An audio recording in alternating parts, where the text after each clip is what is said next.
prosperidade, Deus tem a sua presença, Deus tem a glória do seu gozo de carraché. Então aqui tudo passa.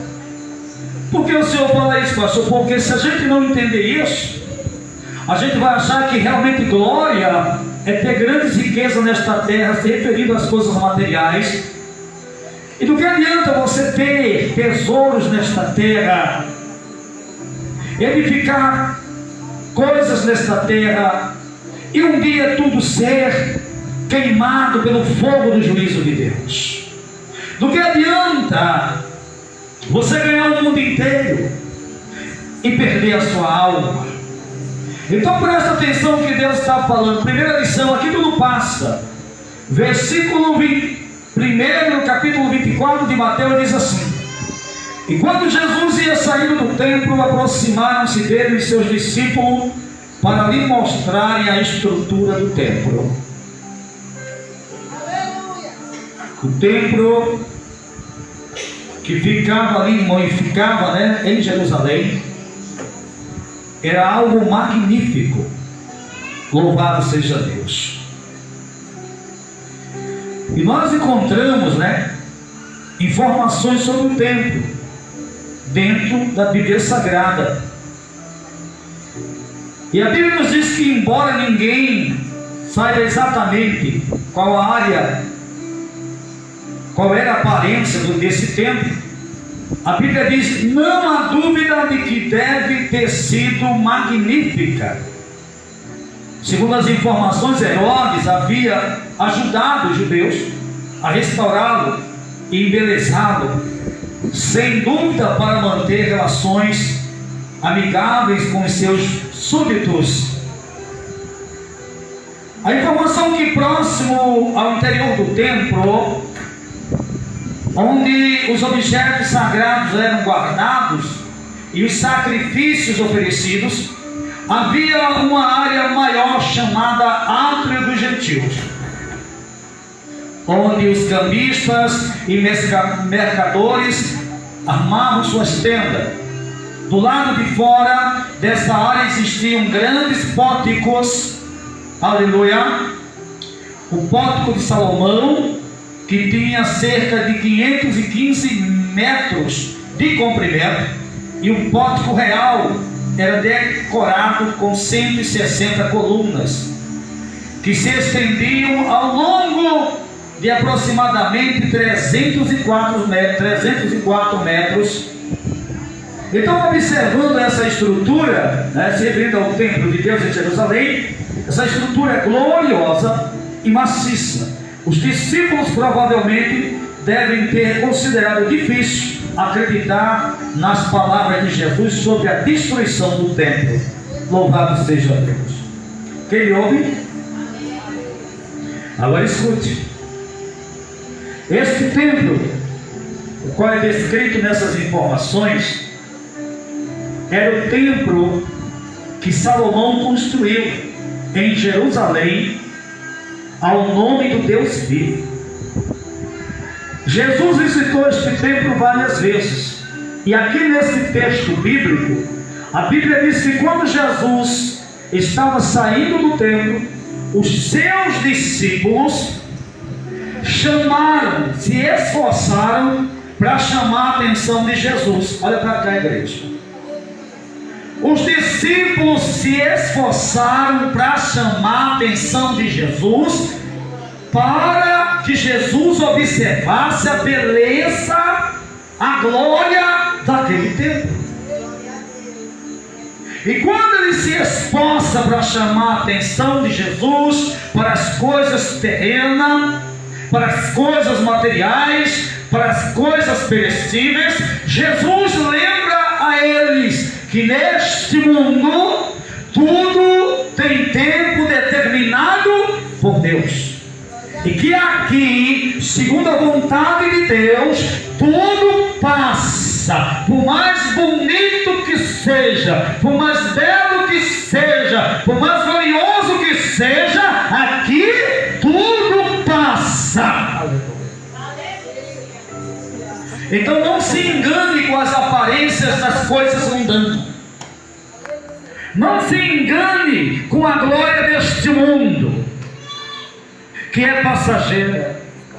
Não se deixe levar, preste bem atenção. Tem sacrifício, se esforça para chamar a atenção de Jesus, para que Jesus diga também: que coisa linda, que coisa magnífica. Levanta pra cadeira. Agora eu vou lembrar uma coisa a você: Deus é justo, Deus é fiel e Deus é justo.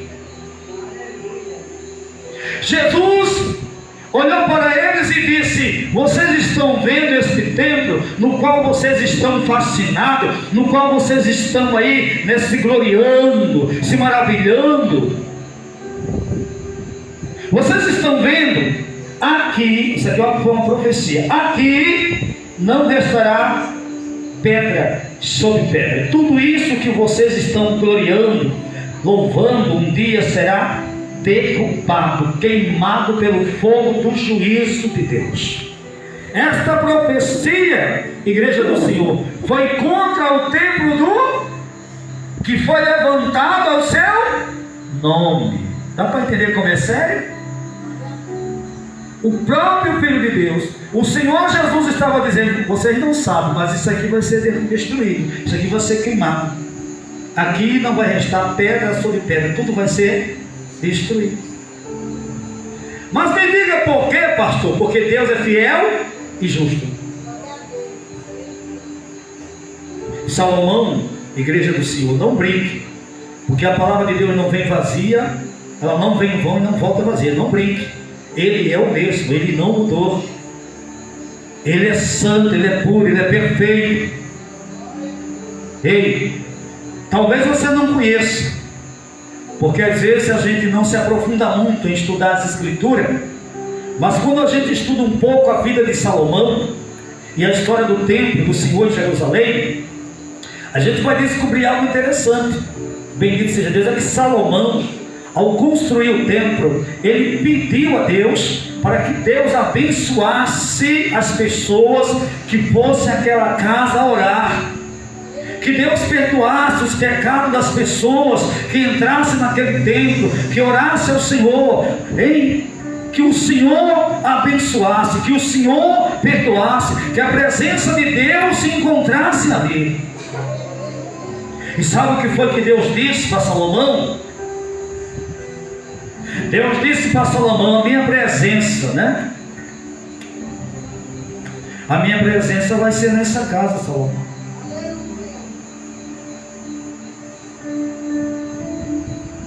Deus ouviu a oração de Salomão, mas Deus também avisou Salomão: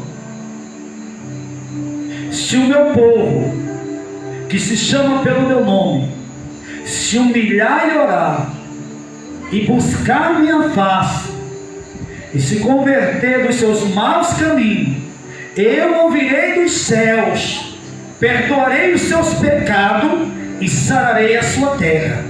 Aleluia. Quem foi que falou? O Senhor. Se o meu povo, que se chama pelo meu... Tem povo de Deus aqui, igreja? Tinha, diz Salomão. Quanto a ti, Salomão, enquanto tu for comigo, eu serei contigo. Mas se você me deixar, eu também te deixarei. Está dando para entender o mistério? E esta casa, Salomão, que tu estás erguendo para a glória e louvor do meu nome entre as nações da terra, servirá de opróbrio, de vergonha, se acontecesse de Salomão se tornar um homem infiel. Deus destruiria aquele templo que foi levantado em honra ao seu nome. E Deus avisou antes, porque Deus conhece o nosso coração. Então entenda que Jesus apenas confirmou a justiça de Deus seria feita, e aquilo que Deus um dia falou e avisou, Deus faria acontecer. E esse templo tão lindo, tão maravilhoso, igreja, que foi construído o Senhor, veio Nabucodonosor em 586 a.C. Aleluia. E destruiu. Glória a Deus. Destruiu o templo. E até hoje só se encontra em Israel. Você que veio aqui acolá hoje pelas redes sociais as informações, o muro das lamentações, onde os judeus fazem as suas orações e invocam o nome do Senhor. Tu está entendendo, igreja? Cai a ficha aí. Deus falou e Deus fez acontecer. Mas pastor, não era um templo, uma casa santa ele? Ei, Deus não permanece na casa se houver infidelidade. Se não houver honra ao Senhor, ao seu mandamento, se não houver compromisso, ele simplesmente sai fora, e a justiça vem, a espada vem, o juízo vem, para a purificação das almas.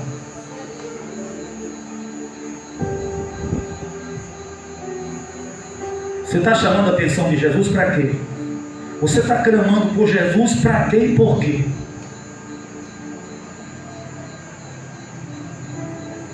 Essa é a pergunta. Por que buscamos Jesus? Por que clamamos por Ele? Por que pedimos a Deus? O que queremos dele? A presença de Jesus deveria ser em nossa vida a coisa mais magnífica do mundo, porque dinheiro nenhum compra essa presença. É nos dado gratuitamente pela bondade do Pai, igreja do Senhor. E o que é que nós fazemos? Nós desprezamos a presença, com os olhos cobiçosos nas coisas do mundo, querendo crescer no mundo, querendo vencer no mundo, querendo ser alguém no mundo, quando na verdade você já é criação de Deus. Qual é o erro? É valorizar demais as coisas terrestres e desprezar a presença de Deus que é eterno. Qual é o erro? É você não entender que as coisas aqui, por mais linda e bonita que seja, um dia passa, um dia acaba. Aquele que é novo, um dia vai ser velho, e feliz se chegar à velhice.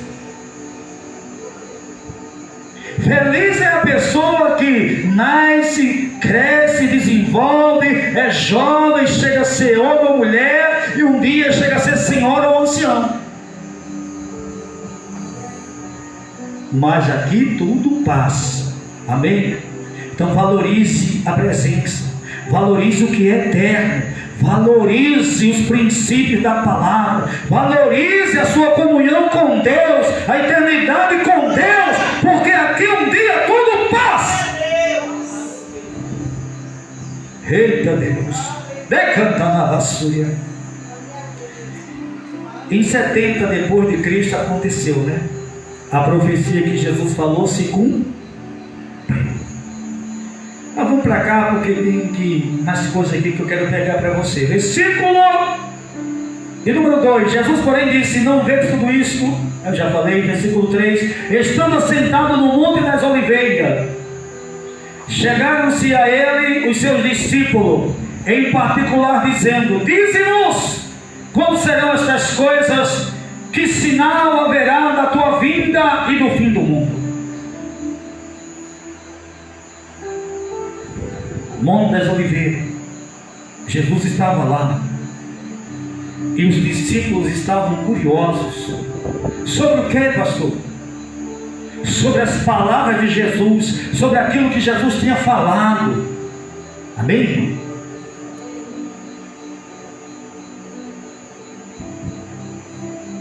Queriam saber. Eu vejo discípulos aqui com fome, com desejo de saber.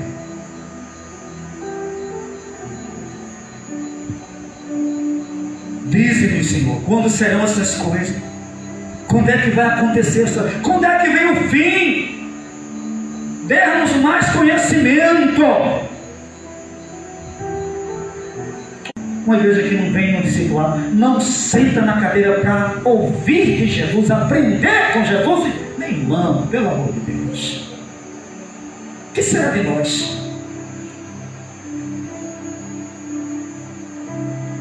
Não foi Jesus que foi atrás dos discípulos, foi os discípulos que foram atrás de Jesus, porque queriam saber, conhecer as coisas, se preparar para esses acontecer.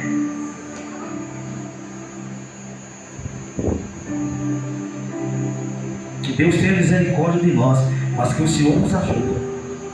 Que uma geração, irmão, com todo respeito, uma geração para não ter fome de palavra, para não ter sede da presença.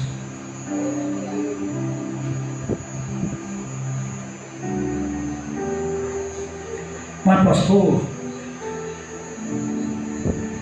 eu gostaria até de entender, mas não estou entendendo. É porque você não busca aprender com Jesus.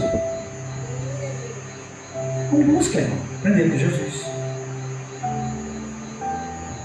Tem coisa mais irritante do que você se corrigir, exortar, advertir, por não fazer aquilo que deve fazer? Talvez você diga, mas pastor, o senhor é muito repetitivo nisso. É porque ainda não foi obedecido. É por isso que se repete. É porque Deus diz assim: desperta, levanta, busca, mas você não levanta. Você não se levantou. Você ouviu, então não ouviu, saiu no outro e continua na mesma posição de ignorância. Por isso é que está ouvindo de novo. Mas sabe quem é que vai aprender e ter conhecimento? É quem vai buscar.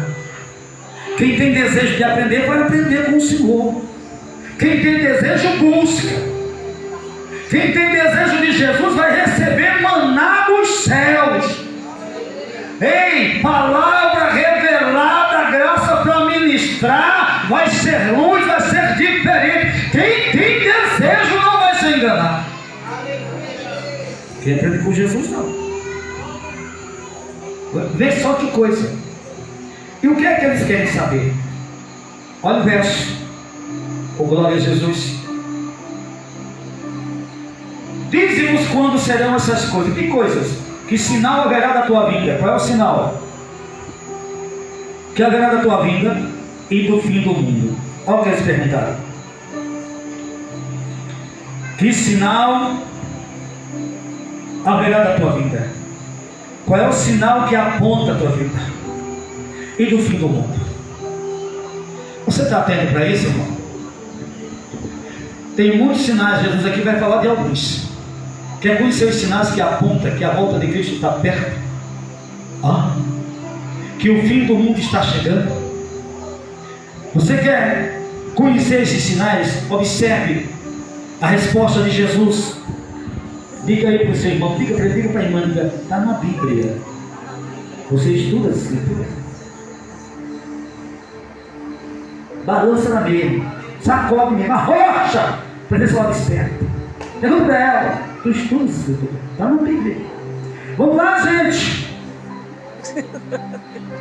Olha só o que está aqui. Olha a resposta de Jesus. No verso 4. Jesus respondendo disse-lhe: acautelai-vos. O que quer dizer essa palavra acautelai-vos? Tome cuidado.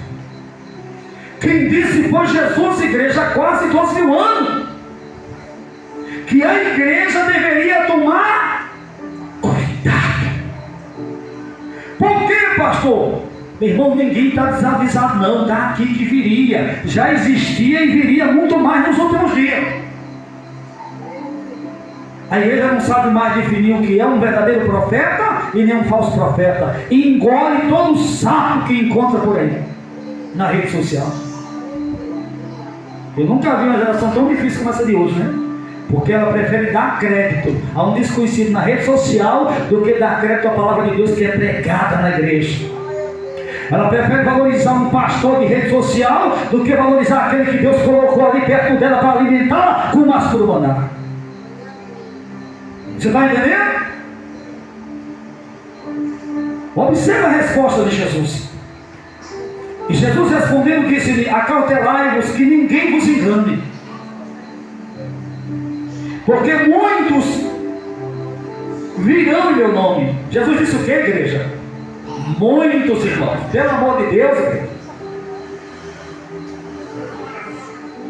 Muitos virão em meu nome, dizendo eu sou Cristo. Olha só, e enganarão a muitos. Ai meu Deus, eu não quero fazer medo a você não, mas vou explicar para você. Se você segue pessoas cegas espiritualmente, pessoas que não compreendem a verdade do Evangelho, mas falam que entendem sem entender, cegos espirituais, guias cegos, falsos ensinos. Se você segue pessoas assim, sem ter certeza que essas pessoas são verdadeiras, você pode estar sendo enganado. O que foi que Jesus disse? Vocês devem tomar cuidado, porque no meio dos verdadeiros vão surgir os falsos profetas, falsos mestres, falsos ensinadores, falsos doutores, que vão provar a fidelidade da igreja à palavra do Todo-Poderoso. Se você observar, para um falso profeta, o importante é ele. O importante é encher o teu ego. O importante é te fazer se sentir alguém poderoso na terra. Ele engorda a tua carne e extirpa a tua alma. O falso profeta, mentiroso, que não tem compromisso com a verdade de Deus e nem a verdade do Evangelho de Cristo, mas que gosta de bajular a igreja, que gosta de bajular o irmão, que gosta de fazer o irmão se sentir com o ego lá em cima, e as pessoas gostam de ouvir as mentiras dos falsos profetas. Falso profeta, irmão, ele é um sinal dos últimos dias, de que nós estamos o quê? Próximos a ver a vinda do Senhor. Você sabe discernir um falso do verdadeiro? Porque os falsos profetas também operam prodígios e mentira, para enganar aqueles que rejeitam a verdade de Deus. Olha, fulano operou um milagre, é bênção. Tudo na boca do povo de Deus hoje é bênção. Já parou para ver isso? Todo mundo que fala uma palavra assim, meu Deus é todo poderoso, é bênção. Nem conhece a vida, não conhece a estrutura, não sabe os frutos, mas já está levantando. Jesus ensinou que você deve examinar esses homens, você deve olhar não só para as palavras, mas para os frutos. Como é que você conhece a árvore, irmão? Pelos frutos. Você conhece a árvore pelo fruto. Então, igreja, é bom você crescer na graça e no conhecimento, para não ser engoldado e enganado por um falso profeta. Porque cego que guia outro cego, ambos caem no abismo. Amém? Vamos para cá, igreja. E ouvireis, né? O primeiro sinal aqui foi o falso profeta. E ouvireis de guerras, de rumores de guerra. Olhai, não vos assusteis, porque é necessário que isso tudo aconteça, mas ainda não é o fim. Olha que coisa. Quem tem um conhecimento do que está escrito, o que mais a gente tem ouvido nos últimos dias são rumores de guerra. Você já ouviu? Mas Jesus não deixou escrito aí? Mateus não escreveu? Vocês vão ouvir muitos rumores de guerra. Esse também é um sinal de que Jesus está às portas. Mas ainda não é o fim. Mas ainda não é. Ai meu Deus, fala que sai uma guerra. É, o rumor é grande. Mas Jesus falou que isso ia acontecer. Está escrito. Quem tem conhecimento dorme sossegado. E outra coisa, é necessário que assim aconteça. Aleluia. Veja bem o que Jesus vai dizer: portanto se levantará nação contra nação, reino contra reino, e haverá fome e peste e terremotos em vários lugares. São sinais, irmãos. Mas todas essas coisas são os princípios das dores. Ainda não é o fim, mas é o começo de um tempo chamado princípio de dores. Já ouviu falar sobre isso? Princípio de dores. Ainda não é o fim, mas está apontando para o fim. Ainda não é final, mas está perto do final. A igreja que conhece essa verdade está resguardada no poder da palavra e na presença de Deus para o arrebatamento. Está preparada espiritualmente, está descansando na promessa do Cristo vivo e aguardando tocar da sétima trombeta. Aleluia! O que tem na terra é como se não tivesse. Foi o que Paulo disse. Se Deus te conceder riqueza nesses últimos dias, irmão, posse, tenha, mas como se não tivesse, porque a qualquer momento Ele pode arrebatar a sua igreja. Talvez, se Deus fosse dar oportunidade a gente de se retratar antes do arrebatamento, ia ser tanta desculpa. Oh Senhor, meu filho está terminando faculdade, a minha filha batalhou tanto, formou-se agora, eu tenho que trabalhar, nem trabalhou ainda, Senhor. Oh, deixa eu ficar aqui um pouco mais. Oh Deus, a minha casa dos sonhos foi tantos anos para alcançar essa casa dos sonhos, Senhor. Já pensou? Graças a Deus que Deus não vai dar essa oportunidade. Os anjos vão se enviar e vão levar ao encontro do Senhor, meus anjos. É desse jeito, igreja. São sinais, né? Que apontam para o fim. Mas você está preparado? Qual é a função desses sinais? Nos olha, o que Jesus falou está acontecendo. Ei, irmão, é bom se afastar do mal, isso. Para de andar por aí nessas ruas estreitas. Para de andar por aí nessa praça. Para de sentar na mesa do escarnecedor. Foge da aparência do mal. Ei, prepara-te espiritualmente. Procura conhecer os projetos do teu Senhor, a palavra do teu Senhor. Ei, a promessa da sua volta. E não só pensar em você, viu, igreja? Se preparar, se encher da graça, do conhecimento, para conduzir outros que estão perdidos lá fora ao reino de Deus. Porque hoje as pessoas nos perguntam coisas e nós não sabemos o que responder. Vai que ela séria. Deixa eu ler para a gente terminar em nome de Jesus, que a hora está chegando. Veja bem, segue comigo, verso 9. Então vos hão de entregar para seres atormentados. Haverá um período, um tempo de grande perseguição aos crentes que está entendendo. E matar-vos-ão e serei odiado de todas as gentes, aleluia, por causa do meu nome. Ele dói, né? Ser rejeitado. Dói, né? Ser rejeitado ou não dói? Ser desprezado, rejeitado, ignorado, e maltratado e perseguido. Nos últimos tempos, a terra vai conhecer também momentos de grandes perseguições contra os crentes. Você sabe disso?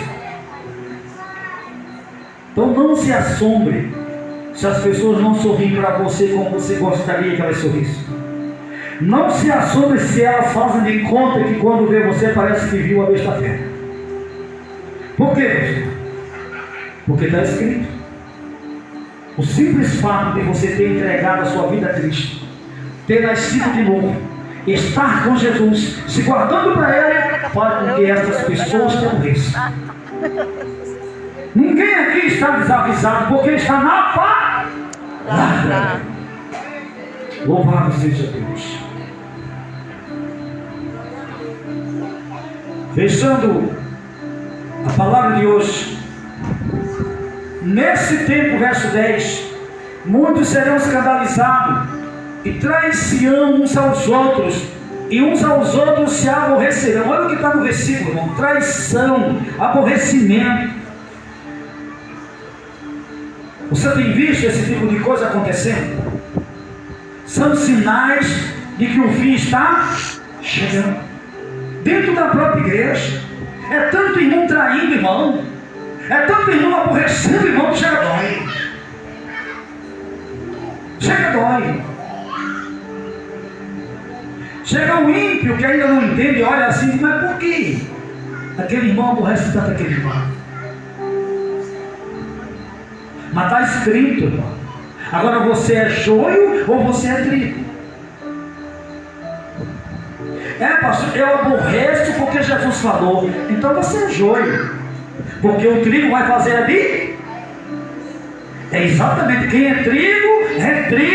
Quem é joio. E quem é trigo não muda, permanece trigo, hoje, sempre e eternamente. Eita Deus.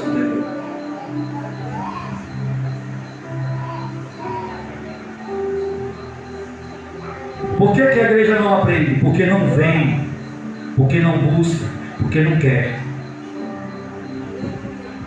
Fica sem conhecimento. Amém? Também Jesus falou, e surgiram muitos falsos, profetas, e enganarão a muitos. Veja que muitos vão ser enganados, não tem nem quando correr, porque gostam de ouvir coisas boas, Gostam de ouvir coisas boas. Quem quer ouvir o pastor Marco, coitado? Quando eu vou te dar um conselho, que eu te aconselhar dentro da palavra de Deus, no teu próprio tempo. Aí a palavra diz que você tem que procurar renunciar ao seu próprio desejo, do seu coração. Que você tem que se dedicar a Cristo, buscar Deus, fazer as coisas como a palavra ensina. Perseverar no que é certo. Não é assim? Quem quer ouvir esse conselho? É lógico. O falso profeta vai dizer para você que o que importa é que você seja feliz. Não importa se você vai quebrar os princípios do reino, não importa se você vai jogar pelas suas costas a palavra de Deus, importa que você é livre para viver uma vida quebrando os princípios da palavra de Deus, irmão. Isso é destruidor. Isso é loucura.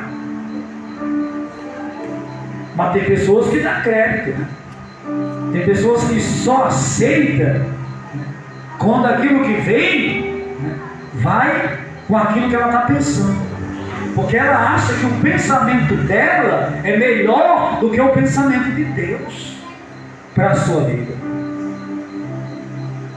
Nossas obras são trapos de imundícia, igreja, diante do Todo-Poderoso. O que nos dá vida, nos ilumina, nos santifica e nos purifica é a palavra do Eterno, é a palavra viva e eficaz, é a santa palavra de Deus.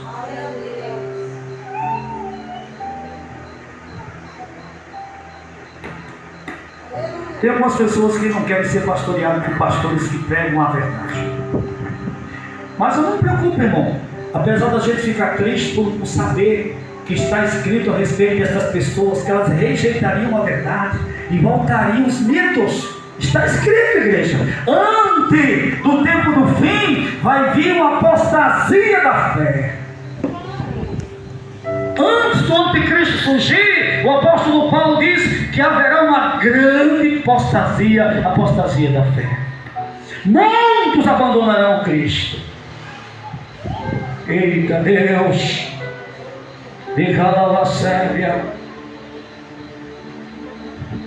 você já viu que hoje o compromisso, o temor já não é mais como foi no início? Mas pergunto para você mesmo, quantos anos você já está caminhando com Jesus? Pergunto para você mesmo se o temor que você tem hoje é o mesmo temor dos primeiros dias. Se o compromisso que você tem hoje é o mesmo compromisso desde o primeiro dia. É não, igreja. Esfriou.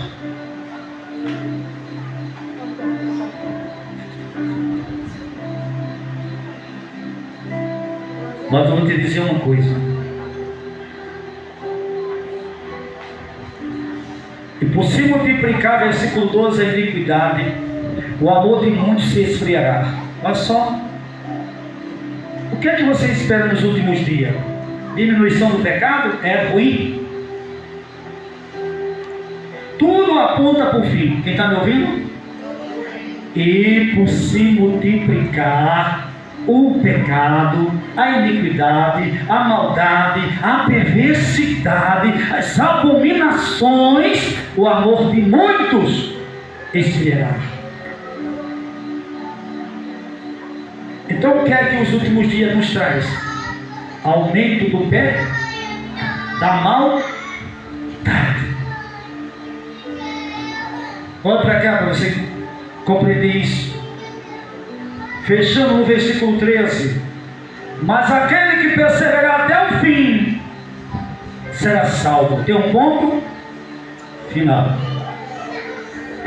Tem um ponto que a igreja. Agora é para cá para explicar isso para você. Jesus descreveu os acontecimentos que viriam como sinais. Amém? E no final ele disse que em meio a todas estas coisas que você acabou de ouvir, Deus espera dos seus seguidores, Deus espera da sua igreja, fidelidade, fidelidade, fidelidade. E temos que perseverar em permanecer fiéis, por causa da multiplicação do pecado.